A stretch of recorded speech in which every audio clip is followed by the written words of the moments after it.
The US and UK are happy to talk about political prisoners abroad, but they've created a political prisoner of their own. At every stage, the law has been abused in order to victimize Julian. He has been silenced, he has been disappeared. The last time Julian was allowed to attend his own court hearing was in January 2021. Every time he's requested to be there in person, those requests have been denied. Julian did nothing wrong. He exposed war crimes committed by known individuals. Those who committed the war crimes or responsible for those war crimes have not been held accountable.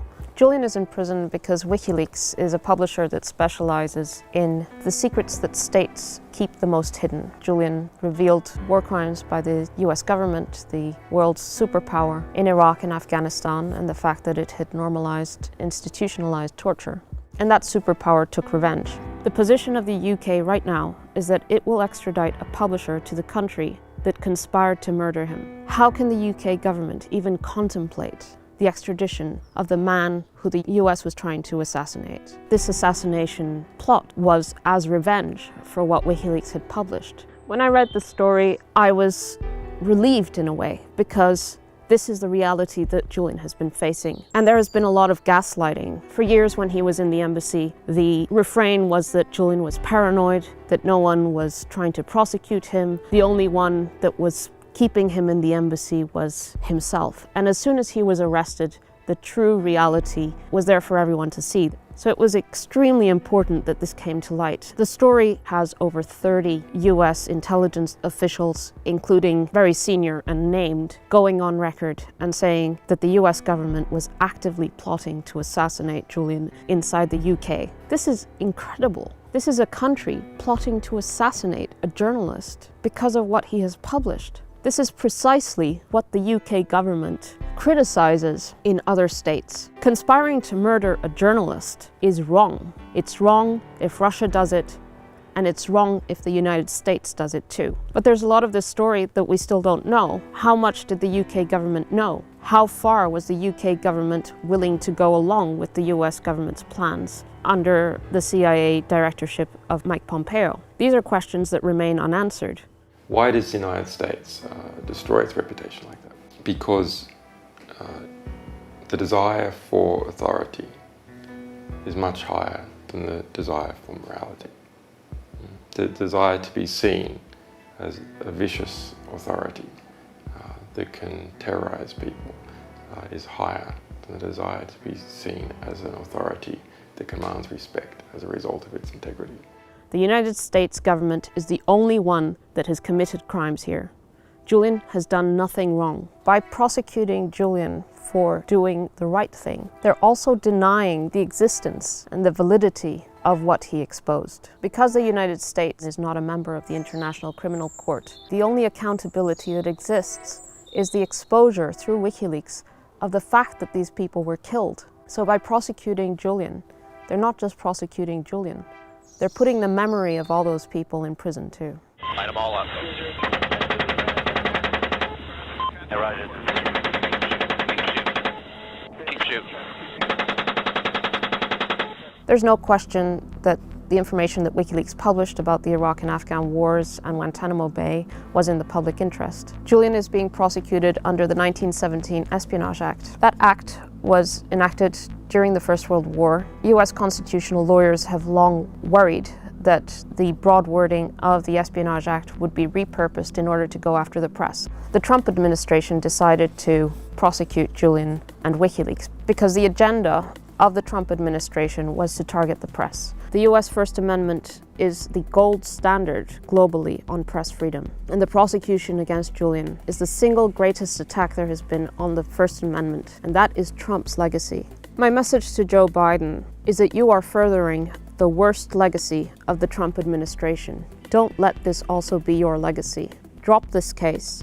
If you don't drop this case will be used by future administrations in order to silence dissent, in order to silence the press. This is the most serious attack on press freedom there has ever been. The United States government is saying that any person, anywhere, is bound by the US Espionage Act. This is a completely absurd and dangerous proposition. Julian is not a US citizen. He's an Australian citizen who was working as a journalist in the United Kingdom. He owes no allegiance to the US government. He received information from a source, Chelsea Manning, and he published it. That's all he did. And now the United States is threatening Julian with a life sentence, 175 years. It advances the absurd notion that a country can limit press freedom beyond its borders, that it can crack down on foreign journalists abroad.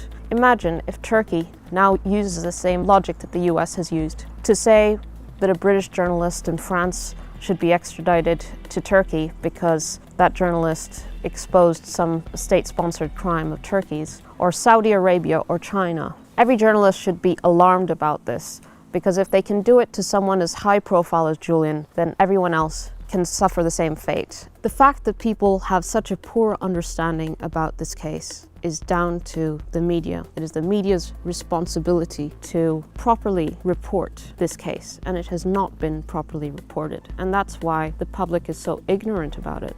My favorite allegation is that I'm a cat torturer.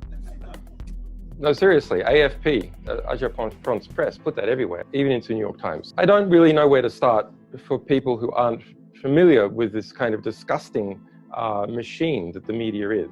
Now, why has the media reported so poorly about this case? Part of the reason is because Julian is a media critic.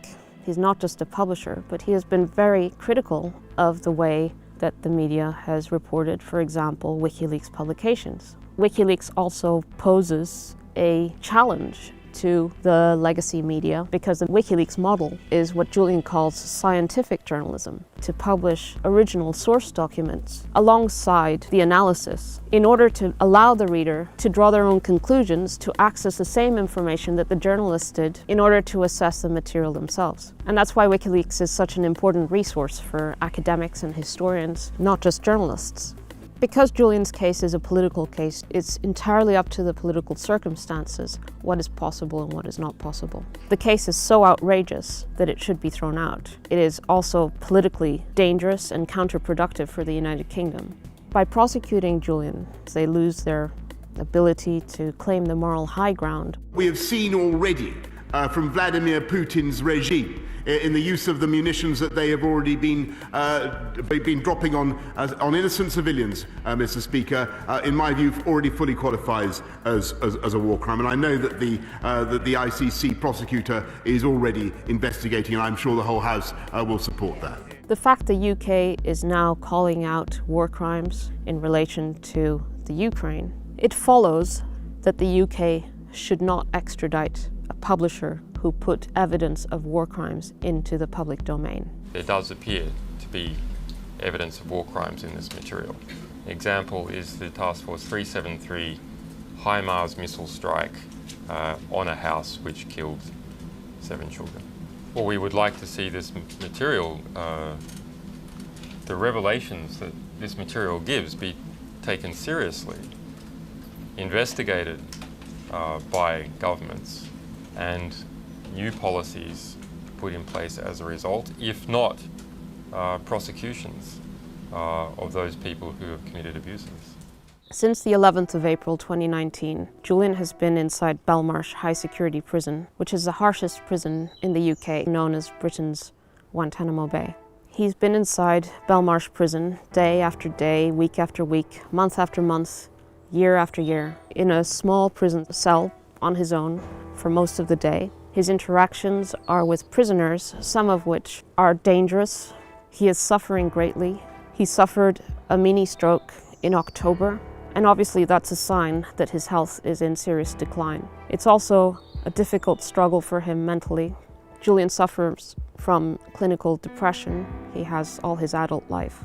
And it's obviously very difficult for him spending so much time in isolation away from his children and from his family and friends. I have 2 children with Julian. They are 3 and 4. Our eldest was born when Julian was still in the embassy in 2017, and he would go to the embassy to visit Julian. We kept it secret so a friend would come in posing as his father, until a guard from the embassy approached me outside the embassy and said that I shouldn't bring the baby in anymore because they had been instructed to steal a nappy in order to analyze the baby's DNA. Our youngest just turned 3. He was a few weeks old when Julian was first arrested. And he's only ever seen his father inside Belmarsh prison. For both of them, the only memories they have of Julian is inside Belmarsh prison. Because I don't know how long our children will have with their father, if they just have a few months maybe, before Julian's taken to the United States and will most likely lose his life there.